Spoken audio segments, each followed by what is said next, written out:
Hello, welcome back to our channel, where we talk about fitness and health.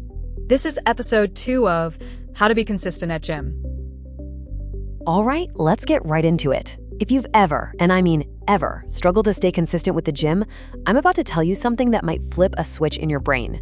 You don't have a consistency problem. Nope. You have an identity problem. The real reason you keep falling off the wagon isn't about willpower. It's that you're trying to bolt on a new habit without actually changing who you believe you are on the inside. I mean, it's a crazy, frustrating cycle, isn't it? You start out on fire, you're super motivated, and then a few weeks, maybe a month later, you've just fizzled out. You're back at square one, feeling like a total failure. And look, if this sounds familiar, you are so not alone. This is an almost universal experience, and I'm here to tell you it's not your fault. You know, for years, we've all been fed this line that we just need to be more disciplined, to just push through it. But what if that's completely wrong? The real issue is buried in the very foundation of the goals we set. We're all taught to chase outcomes, but that strategy, well, it's practically designed for us to fail. We need to flip this whole script on its head. And this brings us to what you could call the consistency trap. You know, the one, set a goal, fail to meet it, blame yourself for being lazy, and then repeat the whole miserable process a few months later. To finally break out of this trap, we have to understand the two totally different ways of building a habit. We're talking about outcome-based goals versus identity-based habits. So this is what pretty much all of us do, right? This is the default setting. Our entire focus is on a result we can measure. I want to lose 20 pounds. I want to fit into my old jeans. I want to get a six-pack for summer. The motivation is completely external. It's all about getting to that specific finish line. Now, this is the game changer. An identity-based habit has nothing to do with what you want to achieve. It's all about who you decide to be. The goal isn't the result. The goal is to become a certain kind of person. The focus completely shifts from some external number to your internal self-image. It's a whole different ballgame. Just look at this comparison here. It lays it all out so clearly. An outcome-based goal is just, well, it's fragile. The second the scale doesn't move, your motivation tanks and you want to quit. And what happens when you actually reach the goal? The behavior stops because the project is done. But an identity-based habit, that's resilient. You keep showing up because it's just part of who you are now, whether the scale moved today or not. It's a permanent shift, not just some temporary project. And this quote right here, this just nails it. It's the perfect example of the mindset. Notice it's not, I'm trying to train, or I hope I can train. No, it's a simple, powerful statement of fact. I'm a person who trains. That's just who I am. It's an identity. It's not something you do, it's someone you are. This one little sentence just cuts through all the debate and the struggle. So how do we actually make this happen? How do we go from theory to practice? Well, it turns out we can literally start to rewire our own brains to adopt a new identity. And it all begins with something super simple: the words you use. The language you use about yourself actually shapes your reality.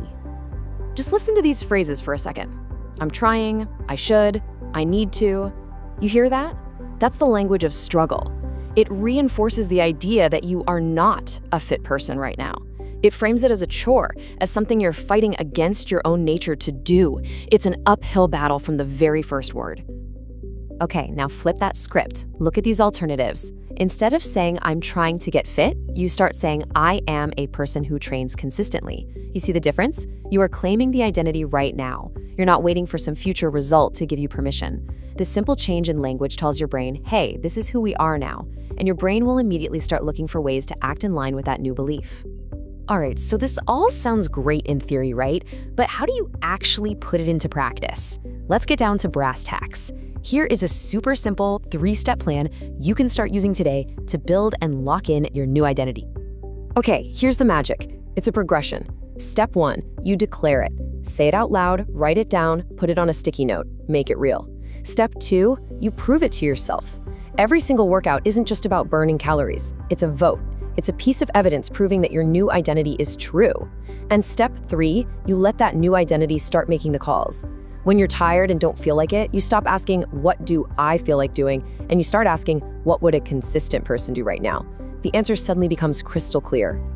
And what happens when you do this is you create this incredible, powerful feedback loop in your brain. It starts with just a tiny seed of belief. Then you take one small action that lines up with it. That action acts as proof, which makes your belief a little bit stronger. And a stronger belief makes the next action even easier. Every rep, every workout, you're literally building yourself into the person you've decided to be.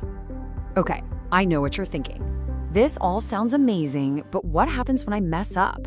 What if I miss a day? Won't I just feel like a total fraud?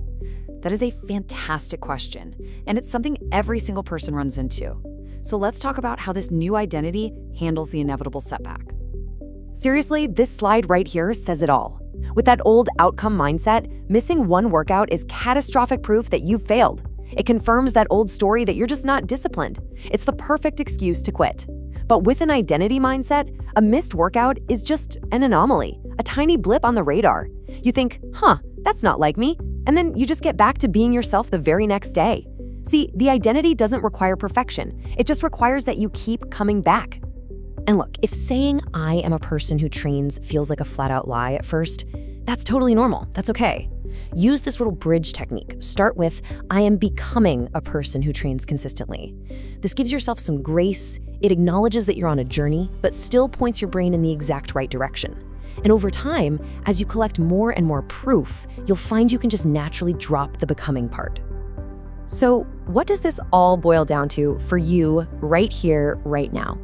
It means it's time to let go of that old, tired story you've been telling yourself, the one about lacking motivation or not having enough discipline. It's time to write a new one. So here it is, the big takeaway.